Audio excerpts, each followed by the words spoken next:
So hello everyone, welcome to Verma GS के once again. इस video में हम लोग पार्ट 2 को देखेंगे। 3000 प्लस जीके जीएस क्वेश्चंस को हम लोग पढ़ रहे थे। ऑलरेडी पार्ट 1 अपलोड हो चुका है, तो आप अगर नहीं देखे तो उस वीडियो को जरूर जाकर देख लीजिएगा, आपके लिए वो हेल्पफुल होगा।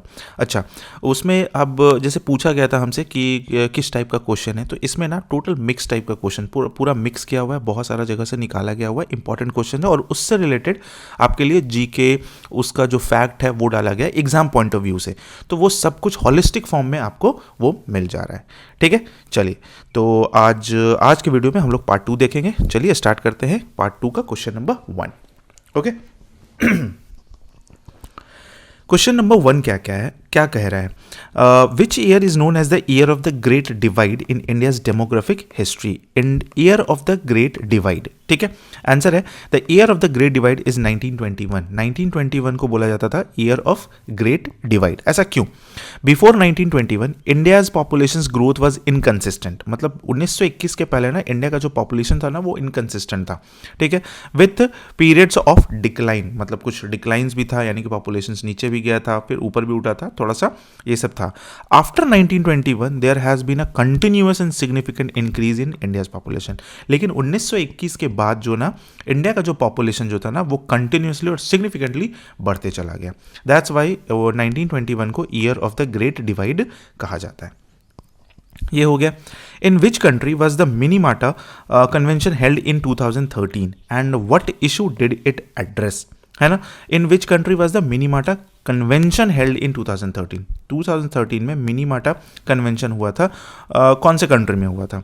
The Minamata convention in 2013 was held in Japan to address the emission of mercury. ठीक है ना, मिनीमाटा किससे रिलेटेड है भाई? मर्करी से रिलेटेड है। पॉइंट क्या हो सकता है? The convention is an international treaty design to protect human health and the environment from the adverse effect of mercury. देखिए मर्करी होता है थोड़ा पॉइजनस, ठीक है ना, तो उससे बचाने के लिए किसको भाई? ह्यूमंस को, इन्वायरमेंट को बचाने के लिए क्या किया गया? एक मिनीमाटा कन्वेंशन बनाया गया, कन्वेंशन किया गया 2013 में। कहाँ किया गया? जापान में। मिनीमाटा disease is a severe neurological syndrome caused by mercury poisoning. ठीक है ना, मतलब न्यूरोलॉजिकल सिंड्रोम है जो किसके वजह से? मर्करी के पॉइजनिंग की वजह से हो जाता है। Occurred in Japan and highlighted the dangers of mercury population. ठीक है, सॉरी, मर्करी पोल्यूशन, पॉपुलेशन नहीं है, मर्करी पोल्यूशन। तो मर्करी के थ्रू जो पॉल्यूशन होता है ना उसके वजह से बहुत ज़्यादा नुकसान हो रहा था। तो उस चीज़ से बचने के लिए क्या किया गया? जापान में एक मिनीमाटा कन्वेंशन बनाया गया 2013 में। क्लियर है? नेक्स्ट में आते हैं। In which city did the first non alignment conference takes place in 1961? है ना, इन विच सिटी? तो the first non alignment conference took place in Belgrade. ठीक है ना, बेलग्राड में सबसे पहला नॉन अलाइनमेंट कॉन्फ्रेंस हुआ था। अब क्या है ये, वो भी देख लेते हैं। The non alignment movement NAM was formed by countries that did not want to align with either United states और सोवियत यूनियन। मतलब कि ये नॉन अलाइनमेंट मूवमेंट जो था ना, अलाइंड मूवमेंट जो था वो किस लिए था? कि वैसे कंट्री लोग के लिए था जो यूनाइटेड स्टेट से भी और सोवियत यूनियन से भी नहीं जुड़ना चाहते, अपना अलग रहना चाहते। ठीक है ना, during the cold war. India was a key founding members of the NAM। India जो था ना इसका की फाउंडिंग मेंबर था। किसका भाई? तो NAM क्या है? Non aligned movement. नेक्स्ट है, व्हेन वाज द हर घर तिरंगा मूवमेंट लॉन्च्ड? हर घर तिरंगा मूवमेंट कब लॉन्च किया गया था? तो हर घर तिरंगा movement was launched on independence day in 2022।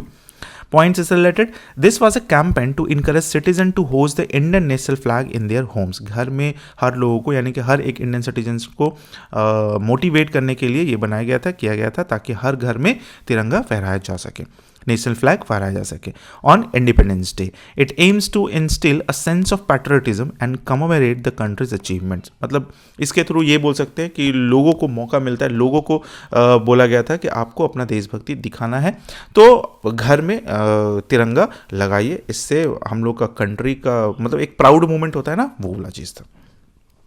चलिए नेक्स्ट में आते हैं, in which year was Mahatma Gandhi 150th birth anniversary celebrated. तो ये कौन सा साल हुआ भाई, तो 2019 में। Numerous events and activities were organised across India, अलग अलग पार्ट्स में इंडिया के अलग अलग एक्टिविटीज़ और इवेंट्स किए जाते हैं।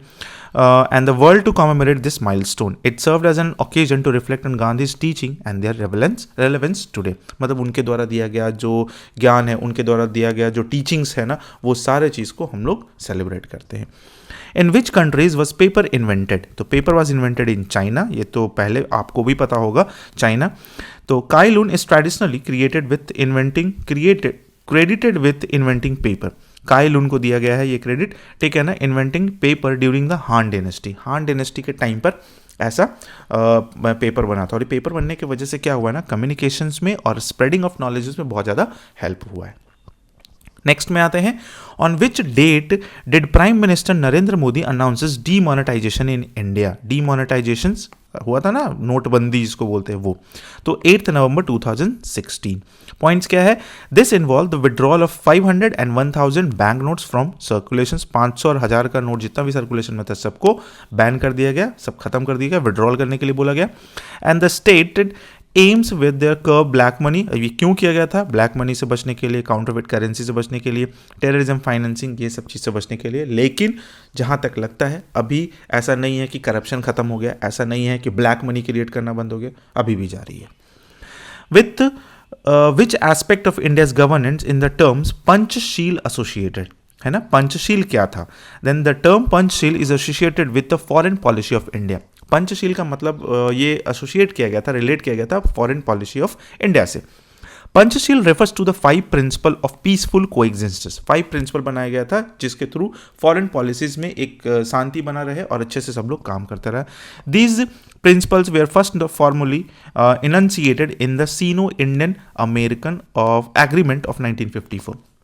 ठीक है, सीनो इंडियन एग्रीमेंट 1954 में होता, उसमें ये सब चीज़ रखा गया था, और पंचशील बनाया गया था ट्रेड पॉलिसीज़ के लिए, फॉरेन ट्रेड पॉलिसीज़ के लिए, ध्यान में रखिएगा।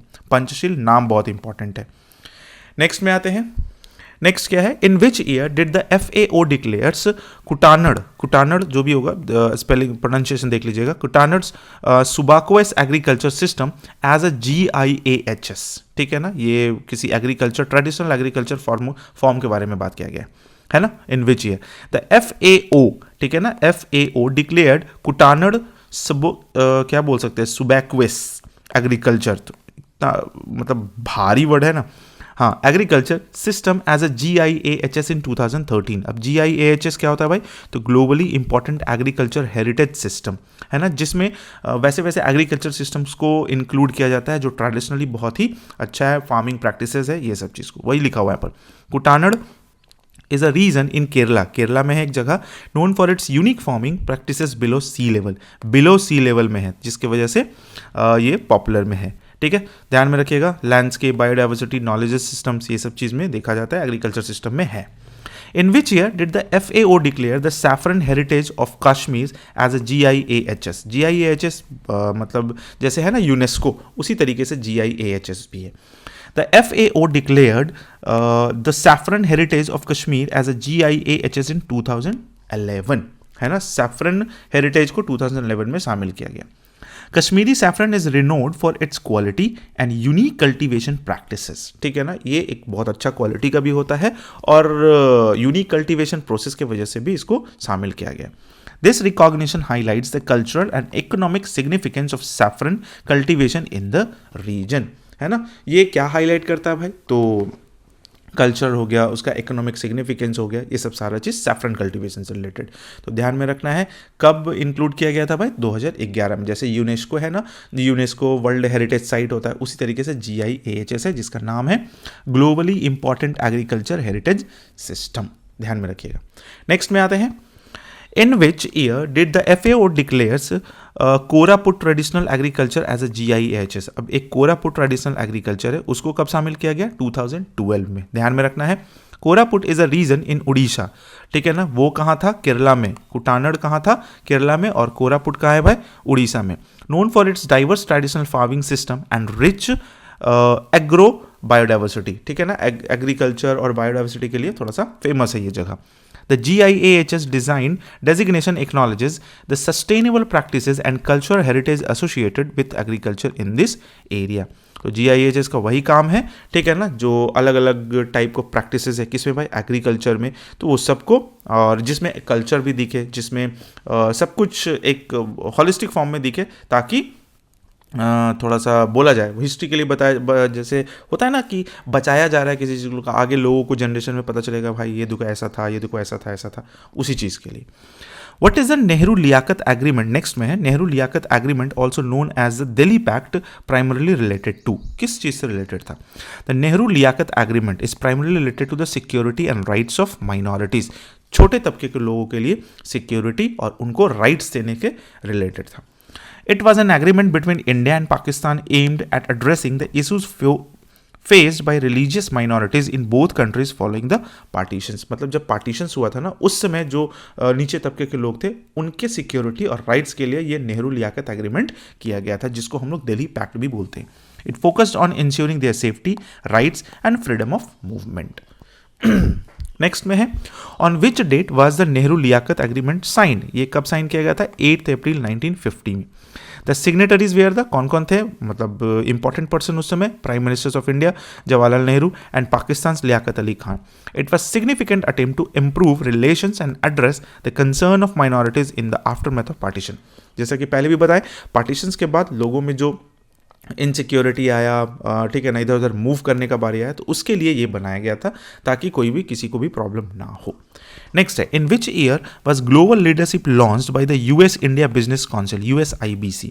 Global leadership was launched by US India business council in 2007, ठीक है ना, ग्लोबल लीडरशिप वाज लॉन्च्ड, ध्यान में रखिएगा. The USIBC is a business advocacy organization that promotes trade and investment between the United States and India.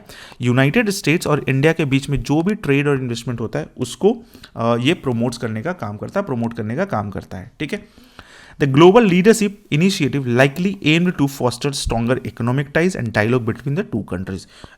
मतलब strong economic correlations होना चाहिए, अच्छे से ट्रेड होना चाहिए, ताकि दोनों कंट्री का ग्रोथ हो और दोनों साथ में आगे बढ़ पाएँ. लेकिन यूएस ऑलरेडी बहुत आगे जा चुका है, ठीक है. नेक्स्ट में, during which period did Morarji Desai serves as deputy prime minister of India. Deputy prime minister कब बने थे? 1967 टू 1969 में. He served under prime minister Indira Gandhi during this period, ठीक है. और उस पीरियड में कौन थे भाई? Prime minister Indira Gandhi. Morarji Desai later become the prime minister of India, बाद में फिर वो जाकर प्राइम मिनिस्टर ऑफ इंडिया भी बने थे. In which year did Afghanistan join SAARC. SAARC में एक अफगानिस्तान कब ज्वाइन किया गया था? तो 2007 में ज्वाइन हुआ था. The expanded the membership of the South Asian Association for Regional Cooperation, इसका पूरा नाम हो गया South Asian Association for Regional Cooperation. It aimed to further regional integration and cooperation in South Asia, है ना. ये क्या था भाई? तो एक दूसरे का रीजनल इंटीग्रेशन एंड कॉपरेशन के रिलेटेड पूरे के पूरे साउथ एशिया में ये बनाया गया था, जिसको सार्क हम लोग बोलते हैं. बहुत ही मतलब ग्लोबल ऑर्गेनाइजेशन बोल सकते हैं, ठीक है. नेक्स्ट में आते हैं, in which year was project elephant launched. Project elephant was launched in 1992. Points related क्या है? This is centrally sponsored scheme by the government of India. एक स्पॉन्सर्ड स्कीम था गवर्नमेंट ऑफ इंडिया के through. Its objective is to protect and conserve elephants. Protect करना है, conserve करना है, इसका हैबिटेट्स बनाना है, माइग्रेशन कॉरिडोर्स भी बनाना है, यानी कि आने जाने का इसका कोई भी प्रॉब्लम नहीं होना चाहिए. By how many seconds did PT Usha missed winning a bronze medal in the 1984 Olympics. 0.01 second, ये आप लोगों को भी पता होना चाहिए. PT Usha missed winning a bronze medal by 0.01 second in the 1984 Olympics. बहुत ही छोटा मार्जिन, ठीक है ना. और this narrow miss the 400 metres hurdles was a heart breaking moment of India. और तब लोगों को बहुत ज़्यादा दुख हुआ था, क्योंकि 0.01 सेकेंड से 400 मीटर का हर्डल रेस में वो ब्रॉन्ज मेडल लेने से ओलंपिक में चूक गए थे. Despite not winning a medal, but फिर भी मेडल नहीं जीते, वो अलग चीज़ है. हर performance was highly acclaimed and inspired many. बहुत लोगों को इंस्पिरेशन मिलता है उनके थ्रू, ठीक है. हम लोग कहानी भी और पोएम भी पढ़े हैं हिंदी में पीटी उषा के नाम से, है ना. नेक्स्ट में, On which date was the Atmanirbhar Bharat campaign announced, and what was its aim? The Atmanirbhar Bharat campaign was announced on 12th May 2020 to make India self-reliant. आत्मनिर्भर भारत कहने का नाम से ही पता चल रहा है ना, सेल्फ रिलाई करना है खुद पर, यानी कि खुद पर भरोसा करना है और खुद को बनाते जाना है, खुद को स्ट्रांग बनाते जाना है. पॉइंट्स में है the initiative aims to boost domestic productions, ठीक है, डोमेस्टिक प्रोडक्शन होना चाहिए. Reduce dependence on imports, imports पर कम डिपेंड होना चाहिए, होना नहीं है. प्रोमोट इकोनॉमिक ग्रोथ, जिसके वजह से इकोनॉमिक ग्रोथ होगा. It encompasses various sectors and emphasises local manufacturing, supply chains and empowerment. मतलब क्या कि लोकल मैन्युफैक्चरिंग को बढ़ावा मिलेगा, सप्लाई चेन्स बनेगा, ग्रेट होगा, और एम्पावरमेंट यानी कि होलिस्टिक फॉर्म में बढ़ेगा, ठीक है, एक बड़े लेवल पर. नेक्स्ट है on which date was the Ayushman Bharat scheme launched and what was its purposes. तो Ayushman Bharat scheme was launched on 23 September 2018 to provide health insurance to poor and vulnerable sections of society. Poor को और vulnerable section जो है उसको health का insurance देना था, तो उसके लिए आयुष्मान भारत बनाया गया. It aims to achieve universal health coverage UHC and provide financial protections against catastrophic health expenditure. यानी कि कुछ ऐसा बीमारी होता है ना जिसमें बहुत ज़्यादा खर्च होता है, तो उससे बचने के लिए ये वाला बनाया गया ताकि उसमें सरकार आपका हेल्प कर सके. The scheme has 2 components, health and wellness centres and प्रधानमंत्री जन आरोग्य योजना, PMJAY. ठीक है, स्कीम्स 2 कंपोनेंट्स है इसमें, हेल्थ एंड वेलनेस सेंटर्स हो गया और प्रधानमंत्री जन आरोग्य योजना. क्लियर. नेक्स्ट में आते हैं. On which date was the Beti Bachao Beti Padhao scheme launched and what were its objective. तो Beti Bachao Beti Padhao scheme was launched on 22 January 2015 to address the declining child sex ratio, है ना. बच्चों का जब मतलब होता है ना बर्थ रेट, उसको और मतलब डिक्लाइन कर रहा था, उसको स्ट्रॉन्ग करना है. And promotes the education of girl children, ठीक है ना. सेक्स रेशियो को हम लोग को सही करना है और फिर एजुकेशन ऑफ गर्ल चिल्ड्रन पर ज़्यादा ध्यान देना पड़ा, ठीक है. It is a national initiative focusing on gender equality and empowering girls. Girls को लेकर ये बनाया गया था, बेटी बचाओ बेटी पढ़ाओ, ठीक है, नाम से ही पता चल रहा है. The scheme aims to prevent sex selective abortion and ensure the enrolment and retention of girls in school. देखिए बहुत सारा पता नहीं अभी भी होता होगा नहीं होता का हम तो कंफर्म नहीं बता सकते, लेकिन हाँ होता था. पहले के टाइम में तो बहुत हुआ था भाई कि लोग अबॉर्शन करवा लेते थे ये जानकर कि हाँ चलो भाई ठीक है बेबी गर्ल है ना, ठीक है ना, लड़की जन्म लेने वाली है, तो ख़त्म हो जाता. तो उस चीज़ से बचाने के लिए और फिर उसको आगे पढ़ाना लिखाना ये सब चीज़ करने के लिए सरकार पूरा अच्छा से काम किया है और बहुत ज़्यादा हेल्प भी मिला है. नेक्स्ट है on which date was the Pradhan Mantri Jan Dhan Yojana launched and what was its aim. Pradhan Mantri Jan Dhan Yojana was launched on 28 August 2014 to provide access to financial service. This national mission aim to ensure access to banking, savings and deposit accounts. Banking account, saving accounts ये सब चीज़ में, remittance, credit, insurance ये सब चीज़ से ये सब चीज़ में benefit मिलेगा. It focuses on financial inclusion of the unbanked population, ठीक है ना. अनबैंक पॉपुलेशन कहने का मतलब क्या है, जहाँ वैसा पॉपुलेशन है जहाँ बैंक है ही नहीं, बहुत छोटा पॉपुलेशन है, तो उस जगह पर ये सब चीज़ प्रधानमंत्री जनधन योजना बहुत काम आया था. नेक्स्ट है on which date was the startup India campaign launched and what was its purposes. Startup India campaign was launched on 16 January 2016 to promote startups and entrepreneurship, ठीक है ना. मतलब स्टार्टअप है, अपना बिजनेस है, सेल्फ रिलाई करना है. The initiative aims to build a vibrant startup ecosystem in India, और जिसके वजह से देख लीजिए कितना बड़ा बड़ा स्टार्टअप्स वगैरह तैयार हो चुका है. जैसे आप PW देख लीजिए, जैसे आप क्रेड देख लीजिए, जैसे आप बहुत सारा मतलब यूनिकॉर्न इवन बहुत सारा कंपनीज बन गया है, ठीक है ना. 10,000 crore plus. It provides support through funding, tax benefits and mentorship to encourage innovation and job creation, है ना, नया innovation और फिर job creations के लिए.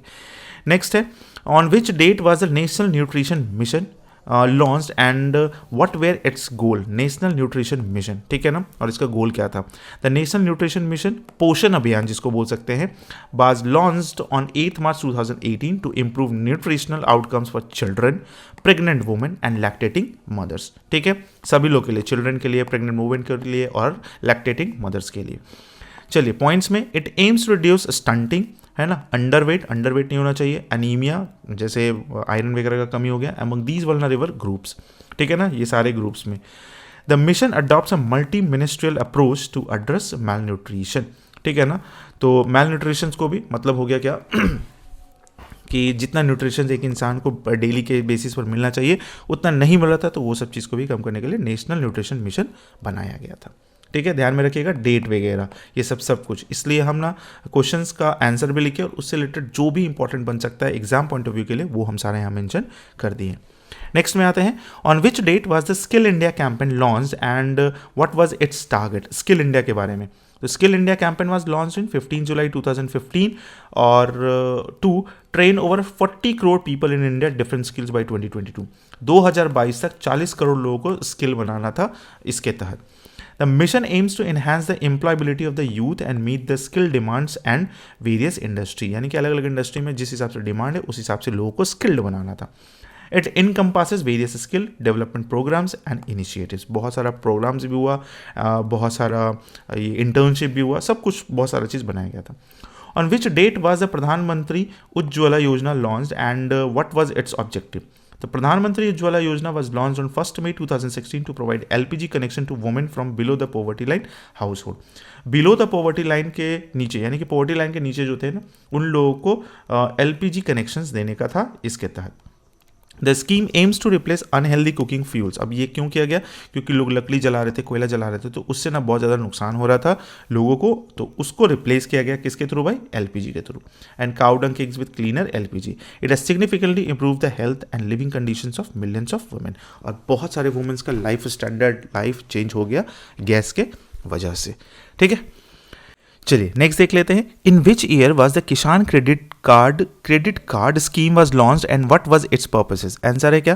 The Kisan credit card scheme was launched in 1998 में हुआ। Provided farmers with timely access to credit, मतलब टाइमली, मतलब जब जरूरत पड़े तो क्रेडिट को एक्सेस कर पाएं। This scheme enables farmers to obtain short-term credit for their agriculture needs.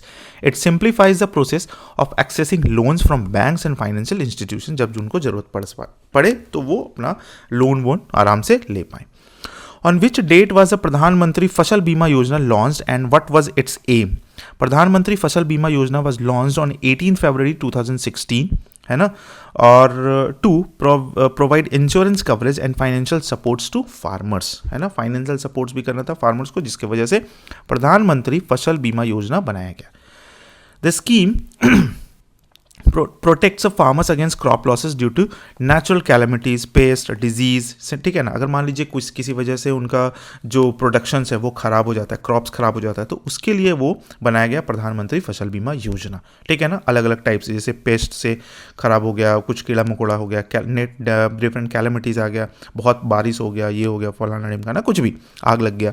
It aims to stabilise farm income and encourage farmers to adopt innovative agriculture practices. ये सब में भी काम आया। नेक्स्ट है, on which date was the Pradhan Mantri Krishi Sinchayee Yojana launched and what was its objective? तो Pradhan Mantri Krishi Sinchayee Yojana was launched on 1 July 2015 to improve irrigation facilities for farmers. This schemes aims to, अब इससे रिलेटेड पॉइंट्स भी देख लेते हैं। 1 जुलाई 2015 को बनाया गया, तो ये देख लेना है, इम्प्रूव इरिगेशन फैसिलिटीज़ को इम्प्रूव करने के लिए। This scheme aims to enhance water use efficiency at the farm level and expand the area under assured irrigation. Its motto is हर खेत को पानी, मतलब इसका मोटिव रखा गया था हर खेत को पानी, water to every farm. Next है, in which year was the National Rural Livelihood Mission launched and what was its aim? तो national rural livelihood mission, Aajeevika जिसको बोला गया था, launched on 2011 to reduce poverty by promoting self employment and organisations of rural poor. It focuses on creating self-help groups, SHG, self-help groups, and promoting sustainable livelihood opportunities for rural households. ठीक है ना, जो ग्रामीण इलाका, ग्रामीण घर था, उन लोग के लिए। The mission emphasise women's empowerment and community led development. Women का भी देखना था, वुमेन एम्पावरमेंट भी था, तो वो सब चीज़ को सबको मैनेज करते हुए चलना था। ठीक है ना, यानी कि जो गाँव वाला जो था, गाँव के लोग थे ना, वो लोग का थोड़ा सा लाइवलीहुड को थोड़ा अच्छा बनाना था। ठीक है, On which date, next है, on which date was the Pradhan Mantri Awas Yojana launched and what was its objective? The Pradhan Mantri Awas Yojana was launched on 25th June 2015 to provide affordable housing to the urban people. ठीक है, जितना भी जो urban poor है उन लोगों के लिए अफोर्डेबल हाउस बनाया जाना था। नेक्स्ट है पॉइंट्स में देख लेते हैं. This schemes aims to achieve housing for all, ठीक है ना, सभी लोग को के लिए है.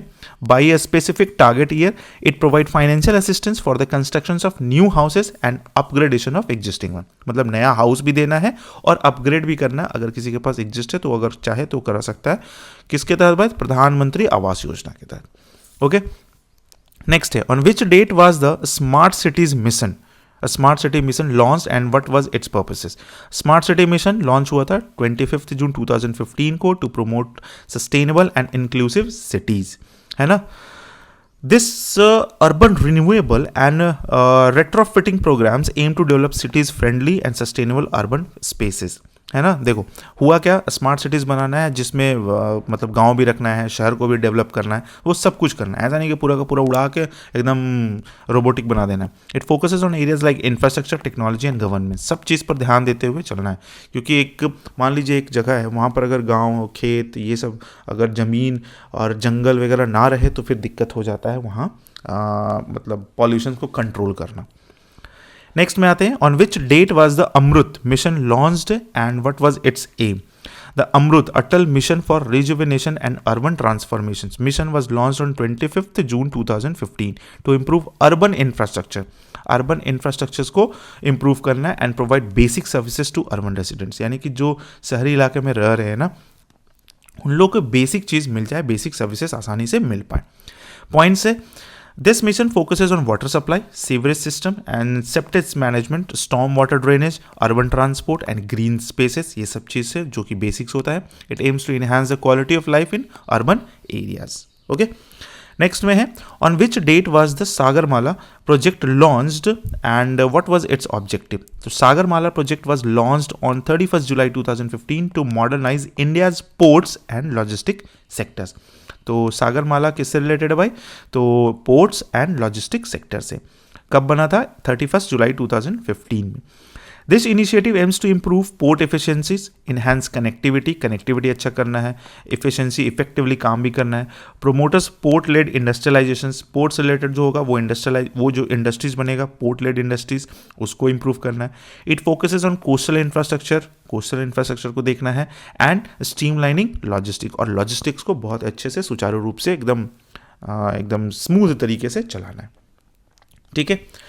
नेक्स्ट में आते हैं on which date was the Udan UDAN scheme was launch and what was its aim. तो उड़ान, उड़े देश का आम नागरिक, ये बनाया गया. Scheme was launched on 21 October 2016 to improve regional air connectivity मतलब प्लेन व्लेन से वो उसके लिए बनाया गया था 21 अक्टूबर 2016.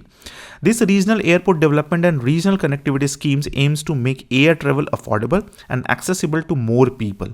It focuses on developing under served and unserved airports. यानी कि जिसमें एयरपोर्ट्स मतलब एरोप्लेन आ रहा है वो भी, और जिसमें अभी तक नहीं पहुंचा उसको भी एक्सेस करना है, और अफोर्डेबल क्या बोल सकते हैं उसको, कनेक्टिविटी ट्रैवल एरोप्लेन के through affordable travel air travel बनाना है. मतलब क्या बोल सकते हैं उसको, एयर ट्रैवलिंग कराना है लोगों को, है ना.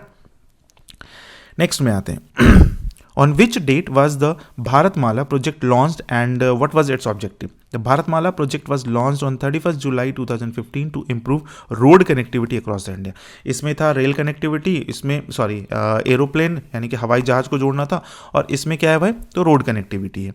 This ambitious highway development project aims to build a network of roads including national corridors, economic corridors and border roads. सब कुछ बनाना था नेशनल के अंदर, मतलब कंट्री के अंदर. इकोनॉमिक कॉरिडोर्स आने जाने में, यानी कि जहाँ से इकोनॉमिक्स वगैरह चल रहा है हमारा, है ना. फिर बॉर्डर रोड्स बनाना है. It seeks to enhance transportation efficiency, transportation को अच्छे तरीके से सुचारू रूप से चलाना है, और इकोनॉमिक ग्रोथ को भी बूस्ट कराने का काम करेगा.